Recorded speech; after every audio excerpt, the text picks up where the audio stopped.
जब महाभारत का युद्ध आरंभ होने वाला था, तब दुर्योधन और अर्जुन श्री कृष्ण के पास सहायता लेने के लिए पहुंचे।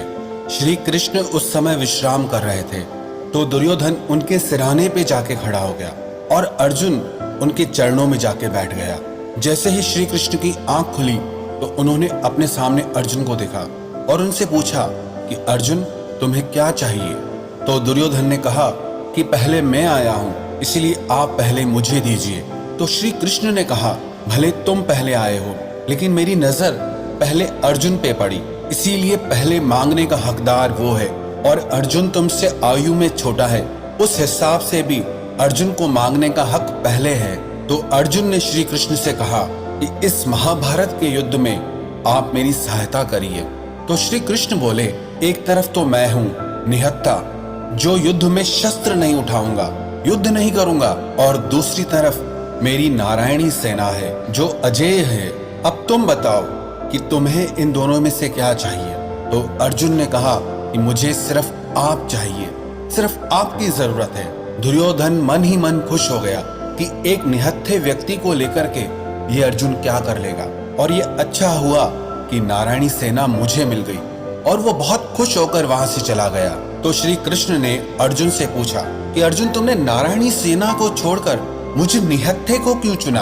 अर्जुन ने कहा, मुझे आप पर इतना विश्वास है कि ऐसी एक तो क्या, 1000 नारायणी सेना मिलकर भी आपके सामने टिक ही नहीं सकती।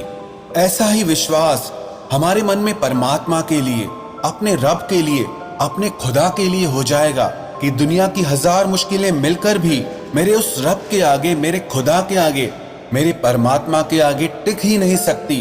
तो विश्वास रखना, दुनिया की बड़ी से बड़ी मुसीबत भी आपका कुछ नहीं बिगाड़ सकती।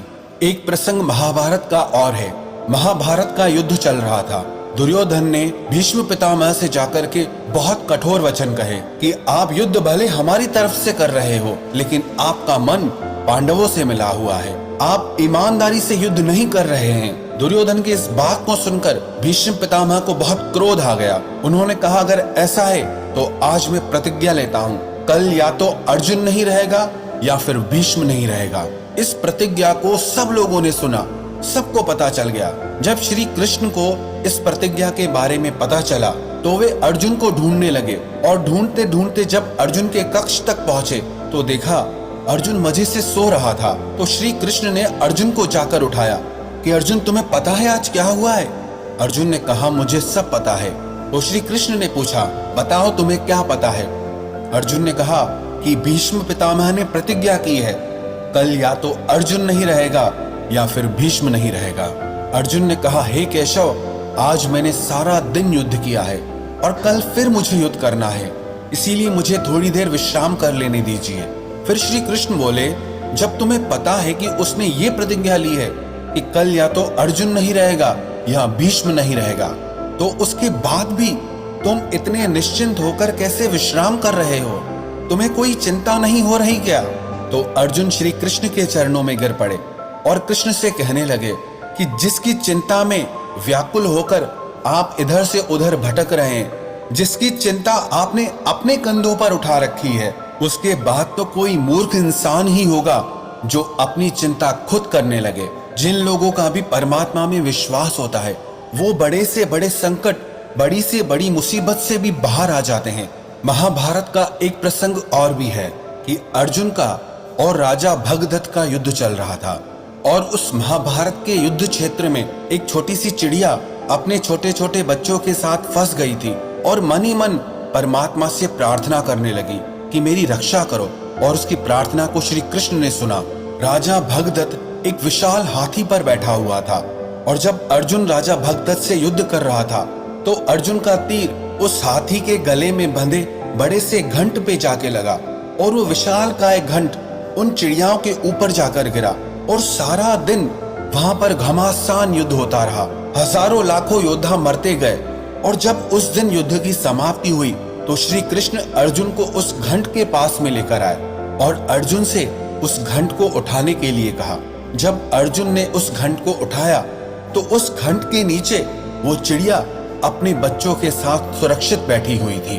तो अर्जुन बहुत आश्चर्य में भर गया कि इतने घमासान युद्ध के बीच में भी ये चिड़ियाएं बच कैसे गईं? तो श्री कृष्ण ने अर्जुन से कहा, क्योंकि इन चिड़ियाओं का परमात्मा पे पूरा विश्वास था, अपनी आस्था पे, अपनी प्रार्थनाओं पे पूरा विश्वास था। इसीलिए आज इनके विश्वास ने ही इनकी रक्षा की है। अरे सारा खेल आपके विश्वास का ही है। मानो तो मैं गंगा मां हूं और ना मानो तो बहता पानी।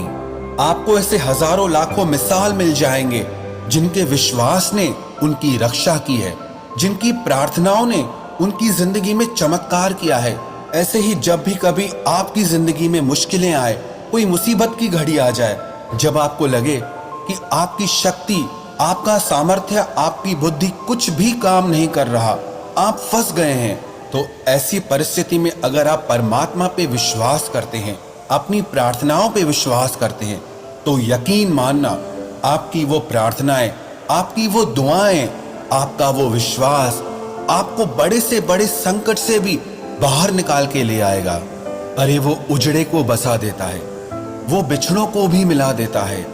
हम सब उठते तो खाली पेट हैं, पर वो परमात्मा सबको भरपेट सुला देता है। गलत कहते हैं कि दीदार नहीं होता, सच तो यह है कि देखने वाला खुद ही तलबगार नहीं होता।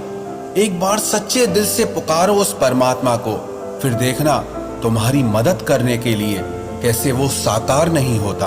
अरे वो किसी भी रूप में, किसी भी रंग में आकर के तुम्हारी सहायता करता है, क्योंकि सारे रंग, सारे रूप उसी के ही हैं। अरे तू चिंता मत कर, वो सब जानता है। जिसे कोई नहीं जानता उसे रब जानता है। प्रार्थना और विश्वास दोनों अदृश्य हैं, लेकिन दोनों में इतनी ताकत है कि हर नामुमकिन काम को भी पक्का मुमकिन कर देते हैं। तो जिंदगी में जब भी मुसीबतें आए, आपकी हिम्मत टूट जाए, आपसे दुख सहा न जाए, तो मन में ये विश्वास